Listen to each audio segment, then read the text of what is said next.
Les decía que él era del sur, del departamento de Itapúa, de una localidad que está entre la ruta 1 y la ruta 6, en el medio más o menos, que se llama San Pedro del Paraná. Él había nacido allí, como les decía, en 1917, un 7 de abril, y después había hecho la escuela allí, después se había ido a Villarrica y después había venido a Asunción.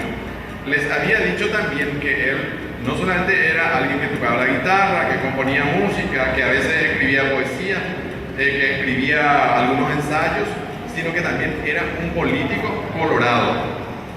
En 1947, ¿se acuerdan que les dije que hubo una revolución? En 1948 cae ese gobierno que era del general Morillo y hay una sucesión de gobiernos hasta 1949 en que sube al poder Federico Chávez y él es primero jefe de policía de su gobierno hasta 1952 y después de 1952 a 1954 cuando sube Stroessner él es el presidente del Banco Central del Paraguay, de manera que era un señor poderoso.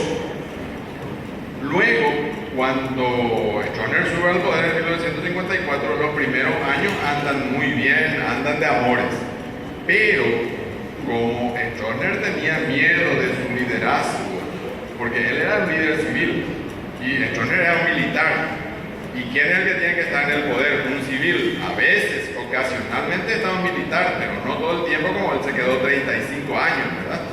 De modo que él era alguien que podría haber sido presidente o que si le derrocaban a Stroessner, él iba a ser presidente. Es decir, él sentía que competía con él. Entonces le digo, de irritante, man, quédate nomás ya, no entres más al Paraguay. Le mandó un viaje a España y después cuando vino le dijo, vos quédate nomás ya, no entres más al Paraguay. Se quedó en el exilio. ¿Qué es lo que es el exilio? El exilio es cuando alguien sale de su país para ir a otro.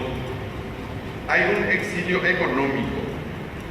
Muchos de nuestros conocidos, tal vez parientes, tal vez padres, tal vez madres, son exiliados económicos porque van a España a trabajar, pero van por su propia voluntad. El exilio político es cuando a uno el poder político le echa de su país y le dice, vos estás molestando acá, a vos no te queremos acá. Entonces le mandan, le echan fuera de acá.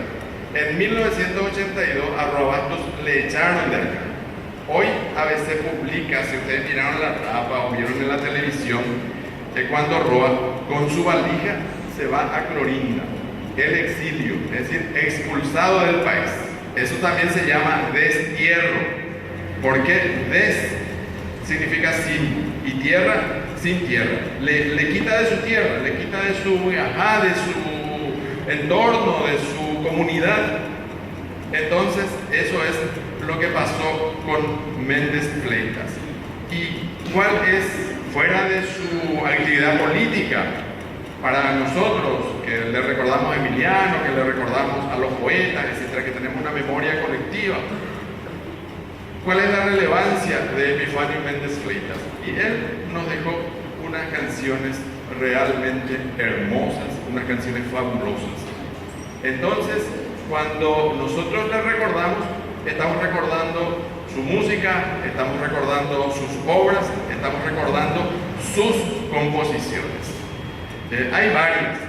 Algunos tienen un tinte político, algunos tienen un tinte reivindicatorio, algunos tienen un tinte amoroso. Pero yo hoy les quiero hacer escuchar y compartir con ustedes una canción. Ven que en el cancionero popular paraguayo, en general, lo que se canta es la ausencia. Cuando el hombre pierde a su amada, entonces se vuelve poeta y se vuelve músico. Pero generalmente, cuando tiene su amor y comparte y es feliz y son felices, allí él no canta, no escribe poesía, no compone música. Pero esta canción, porque sale precisamente de lo común habitual, es que yo quiero compartir con ustedes, se llama Nendivente.